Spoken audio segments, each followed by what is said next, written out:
Résumé mesdames et messieurs de la NLS 3. Le 11 avril 2026, le championnat d'endurance le plus exigeant au monde, la Nürburgring Landstrecken Series, fait son retour sur la Nordschleife avec la NLS 3. Une manche très attendue après un début de saison assez mouvementé, notamment après l'annulation de la première course et les polémiques de la NLS 2 des suites de la disqualification de Max Verstappen. Le tableau en gros de cette troisième manche reste inchangé, le mythique Nürburgring Nordschleife, plus de 20 km, des conditions souvent imprévisibles et un tracé où la moindre erreur peut coûter très cher. Dès les essais, les équipes comprennent rapidement que la journée ne sera pas simple. Les conditions de piste évoluent constamment. Certaines portions sont sèches, d'autres légèrement humides, ce qui rend les réglages extrêmement compliqués. Les pilotes doivent s'adapter en permanence, notamment dans les sections rapides comme... oula, c'est en allemand. Tu vois pourquoi est-ce que j'ai des troubles après de l'étude? Qu'est-ce que tu veux que je retienne ça? Schwedenkreuz ou Flansgarten. Ouais, vous vous démerdez avec ça. Hein. Les qualifications donnent déjà un aperçu de la hiérarchie. Les équipes GT3 dominent logiquement avec une lutte serrée entre Montey Racing, Raw Racing et Jet Speed Performance. Les écarts sont faibles, preuve du niveau extrêmement élevé. Mais comme toujours, en NLS, la course va bien au-delà du simple rythme. Dès le départ, le peloton s'élance pour plusieurs heures de course sur un circuit où le trafic est omniprésent. Très rapidement, les premiers incidents surviennent dans les catégories inférieures. Des voitures plus lentes se retrouvent en difficulté, obligeant les leaders à naviguer avec précision. Dans le premier relais, plusieurs équipes tentent les stratégies différentes. Certains optent pour des relais courts afin de maximiser la performance, tandis que d'autres privilégient la régularité et la gestion du trafic. Très vite, une bataille se dessine en tête entre les Porsche de Montey et les BMW de Raw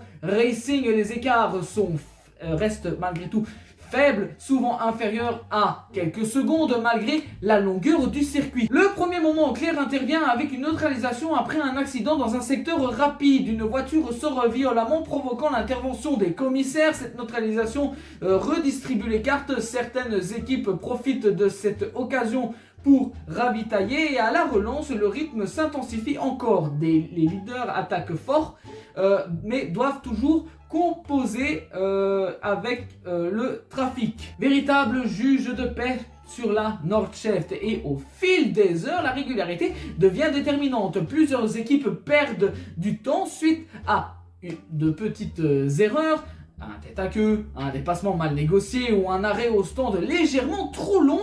Et dans le dernier tiers de la course, la bataille pour la victoire se précise. Une Porsche de Montey Racing prend l'avantage grâce à une stratégie parfaitement exécutée et une gestion impeccable du trafic. Et derrière, la précision est constante. Les BMW de Raw Racing tentent de revenir, mais chaque tentative est freinée par le trafic et les conditions de piste encore piégeuses sur certaines portions. Les derniers tours sont sous haute tension. Les écarts restent faibles, mais les leaders ne commettent aucune erreur. Ils contrôlent parfaitement la situation et franchissent la ligne d'arrivée en tête. Au niveau du podium de la NLS 3, mesdames et messieurs, la BMW M4 GT3 Evo de Schubert Motorsport a remporté la victoire. Le podium a été complété par la Montey Porsche et la HRT Ford Racing avec Frédéric Vervisch. Donc en premier on a BMW M Team Schubert, Marco Wittmann, Philippe Eng et Robin Frein, avec l'équipe ensuite en deuxième position de Montey Porsche et de la troisième position avec HRT Ford Racing avec Frédéric Vervisch. Au-delà du résultat brut, plusieurs éléments marquent cette course. D'abord, la maîtrise totale de Montey Racing, Dans une course où tout peut basculer à chaque instant, l'équipe a su rester constante, éviter les erreurs et optimiser chaque phase de la course. Et ensuite la performance solide de Raw Racing, toujours au contact mais légèrement en retrait dans les moments clés. Et enfin la régularité de Jet Speed Performance qui complète le podium grâce à une course propre et sans faute majeure. Cette NLS3 confirme une tendance forte. La compétition est extrêmement serrée entre les constructeurs GT3, Porsche, BMW et Mercedes qui se livrent une bataille intense et à la moindre erreur, cette dernière peut faire complètement la différence. Mais comme toujours, la Nordshaft n'est pas simplement une question de vitesse. La gestion du trafic, la lecture des conditions de piste et la capacité de rester concentré pendant toute la durée de la course sont essentielles. Et ce week-end met également en lumière la difficulté unique de cette discipline. Contrairement à d'autres championnats, ici les pilotes doivent gérer un mélange de catégories avec des différences de vitesse importantes, ce qui rend chaque dépassement potentiellement dangereux. La NLS3 2026 reste comme une course stratégique exigeante et parfaitement maîtrisée par l'équipe gagnante, une épreuve où l'expérience de la discipline ont fait la différence face à une concurrence très agressive. Et la saison est encore longue, mais cette manche confirme que la lutte pour la victoire finale sera particulièrement intense avec une équipe capable de s'imposer.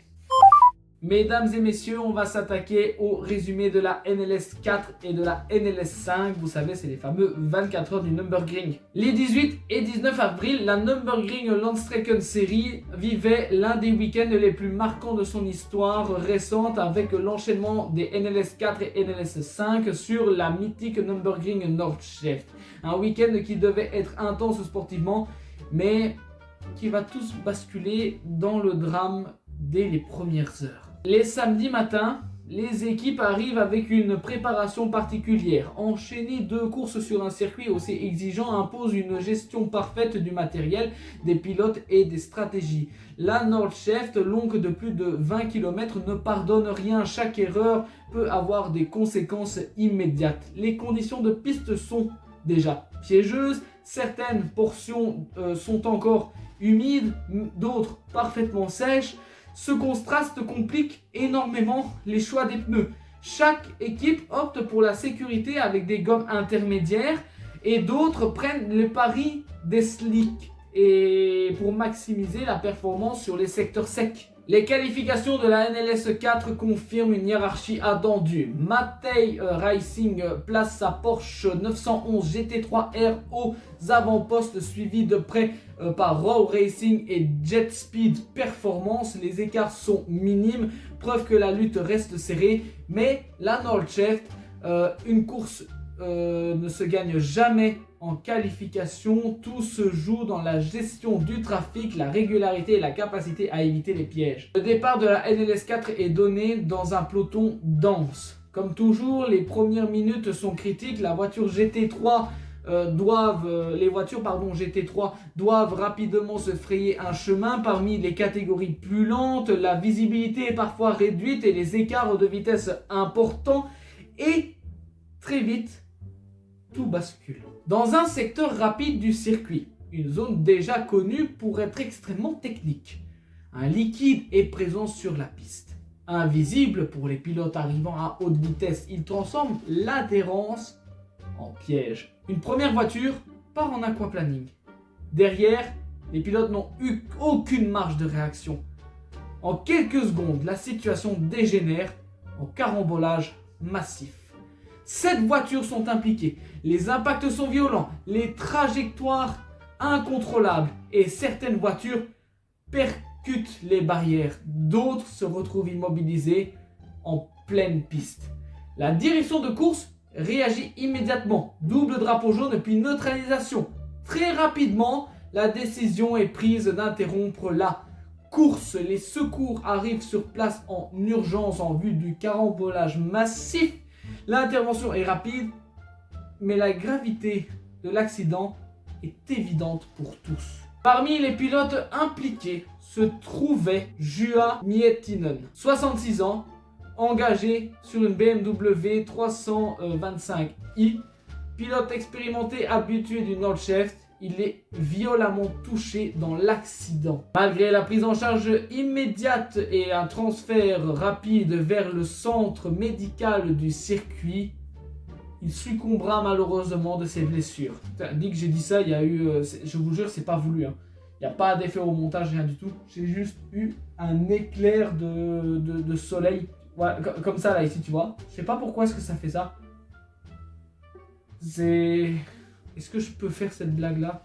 Enfin, c'est pas tellement une blague en soi. On pourrait dire que c'est Jua qui me remercie de parler de lui. Je sais pas, je ne sais rien. L'annonce tombe quelques dizaines de minutes plus tard. Et le paddock est sous le choc. Les 6 autres pilotes impliqués sont blessés mais survivront. Certains sont hospitalisés pour des contrôles, mais leurs jours ne sont pas en danger. Dans ce contexte, la décision est sans appel. La NLS 4 est annulée. Aucun classement officiel, aucun podium. Le sport passe immédiatement au second plan. Le silence s'installe dans le paddock. Les équipes replient le matériel. Les pilotes restent entre eux. Les discussions tournent autour de l'accident, les conditions de piste et de ce qui aurait pu être évité. Ce drame rappelle une réalité brutale. Malgré toutes les avancées en matière de sécurité, la Nordschleife reste l'un des circuits les plus dangereux du monde. Et le dimanche matin, la NLS 5 est maintenue. Une décision difficile mais assumée par les organisateurs. L'objectif est aussi de rendre hommage en continuant, en allant de l'avant. Au départ, l'ensemble du paddock se réunit. Une minute de silence est respectée à la mémoire de Jua Miettinen.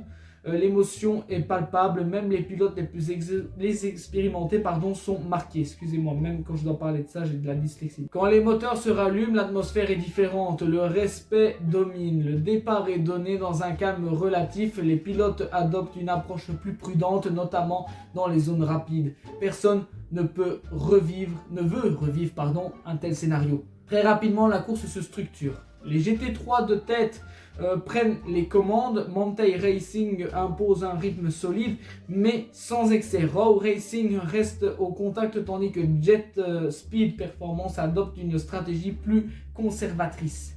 La clé de la course devient la régularité. Chaque relais est crucial. Les pilotes doivent gérer non seulement leur rythme mais aussi le trafic constant. Dépasser une voiture plus lente sur la Nordschleife reste l'un des exercices les plus dangereux du sport automobile et au fil des tours les écarts restent faibles. Aucune équipe ne prend de risques inconsidérés, les arrêts au stand sont propres, les stratégies parfaitement exécutées. Dans le dernier tour de course, la lutte pour la victoire se resserre. Manthey Racing conserve l'avantage, mais Raw Racing reste à quelques secondes seulement. Tout se joue dans les détails. Un dépassement dans le trafic, un tour légèrement plus rapide et une sortie de stand optimisée. Finalement, Manthey Racing parvient à conserver sa position jusqu'au drapeau à damier.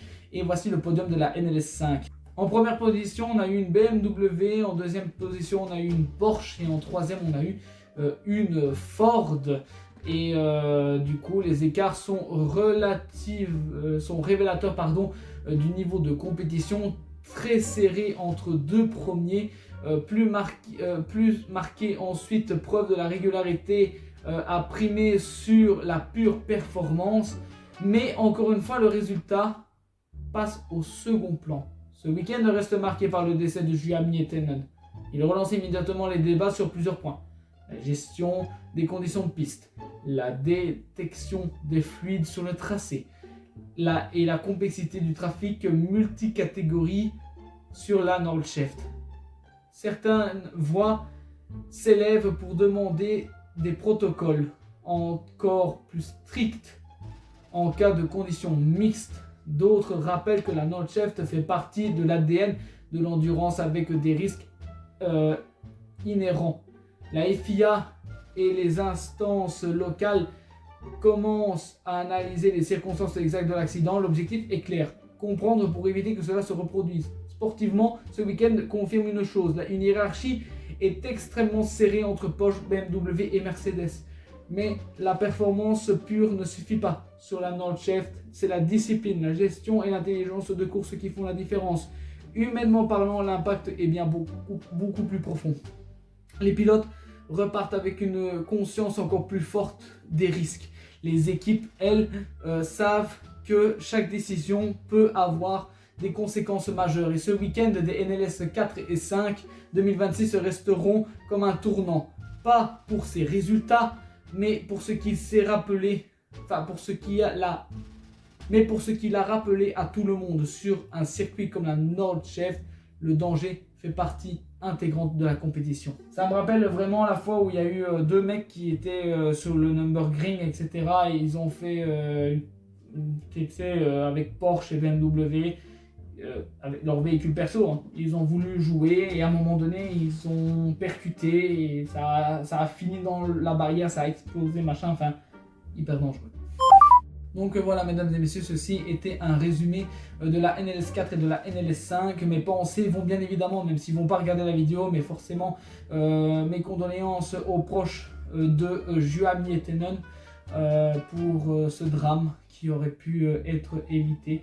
Mais voilà, malheureusement, comme je le dis toujours, il faut toujours qu'il y ait un drame pour seulement s'assurer d'une sécurité maximale.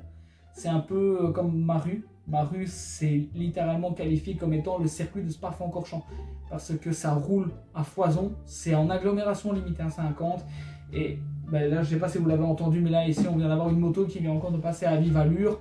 Et les dimanches, c'est souvent des motocross. Et malgré le fait qu'on envoie des mails au bourgmestre, il n'y a rien qui se fait malheureusement. Donc, et je l'ai toujours dit, il faut toujours qu'il y ait un drame pour qu'on agisse enfin. Et ça, dans tout. Malheureusement, c'est pas ce qu'on souhaite.